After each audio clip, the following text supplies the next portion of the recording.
ৰাজ্যজুৰি অব্যাহত আছে ৰঙালীৰ উৎসাহ আনন্দ। ৰঙালীৰ আনন্দৰ মাজতে ছয়গাঁৱৰ 5 কুমিত শোকাবহ দুৰ্ঘটনা। বিহু চাবলৈ আহি নিথৰ দেহ হৈ ঘৰলৈ উভতি গ'ল বকুৰ জামবাৰীৰ 20 বছৰীয়া যুৱক ভাস্কৰ কলিতা।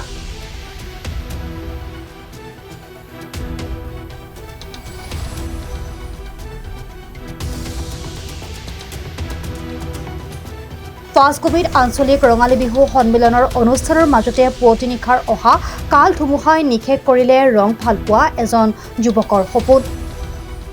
বহুত দুখজনক ঘটনা, মানুহ এটা মৰিছে, বহুত ক্ষতি হৈছে বিহুখনৰ। উপায় এইটো 3:10 মানত হৈছে ঘটনাটো। প্ৰগ্ৰেম বাবুপুৰত চলি আছে। তাৰপিছতে শিল বৰষুণ বতাহ আহি তাৰপিছত বতাহটো অকস্মাত আহিছে, একেবাৰে এনেকৈ আহিছে, ঘূৰ্ণী বতাহ একেবাৰে আহি কিনে গাছডাল এনেকৈ ভাঙি পৰিলে। এজন ব্যক্তি নিহত হৈছে, ভাস্কৰ কলিতা। মঞ্চৰ কাষতে থকা এডাল বৃহৎ আহত গছ উভালি সম্পূৰ্ণ ৰভাখন ভাঙি তছনছ কৰে আৰু ঘটনাস্থলীতে যুৱকজনৰ মৃত্যু হয়। অকাল মৃত্যু, তাৰ বাবে আমি খুব দুখ প্ৰকাশ কৰিছোঁ। আৰু আমি যিমানখিনি আমি ডেকা ল'ৰা ইয়াত আছিলে গোটেইখিনি আমি জিকিও আমি মানে উদ্ধাৰ কাৰ্য হেৰি কৰিছোঁ, আৰু কোনোবা আছে বুলি ভাবি গোটেই মানে এই বাঁহ চাহ দানি হ'লেও আমি হেৰি কৰিছোঁ।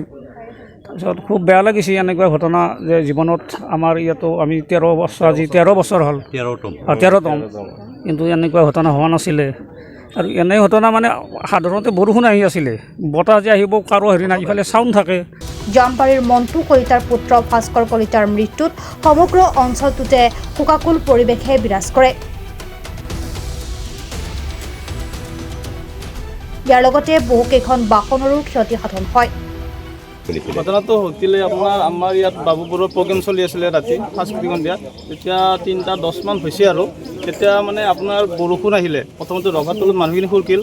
তাৰপিছত নেক্সট টাইম আপোনাৰ যেতিয়া অলপ বতাহ আহিলে, বতাহ আহোঁতে মানুহৰ পেণ্ডেলটো আগতে ফাটিলে, আৰু তাৰ পৰা ওলাই আহোঁতে মানে দৌৰি আহি থাকোঁতে গছডাল উঘলি পৰি আমাৰ বিকাশ কলিতা মানৰ জামবাৰীৰ ভাস্কৰ কলিতা গাত পৰিছে। তাত পৰি তেখেতৰ লগে লগে তাত স্পট ডেথ হৈছে, আৰু এজনৰ ভৰি ভাঙিছে আৰু এজনৰ হাত ভাঙিছে। মানে কেইবাজনো আহত হয়? তিনিজন বৰ্তমান আহত হয়। এইটো বিহুখনৰ নাম? বিহুখনৰ 5 কুমি ৰঙালী বিহু আছিলে। 5 কুমি ৰঙালী বিহু সন্মিলন হয়। তাৰ প্ৰগ্ৰেম চলি আছিল, বাবু বৰুৱাৰ প্ৰগ্ৰেম চলি আছিলে। ছয়গাঁৱৰ পৰা আহমদ আলীৰ ৰিপৰ্ট, প্ৰাত টাইম ডিজিটেল। শদিয়াৰ পৰা ধুবুৰীলৈ, বৰাকৰ পৰা ব্ৰহ্মপুত্ৰলৈ সকলোৰে মাজত চিনাকি এটা নাম প্ৰাতঃ টাইম।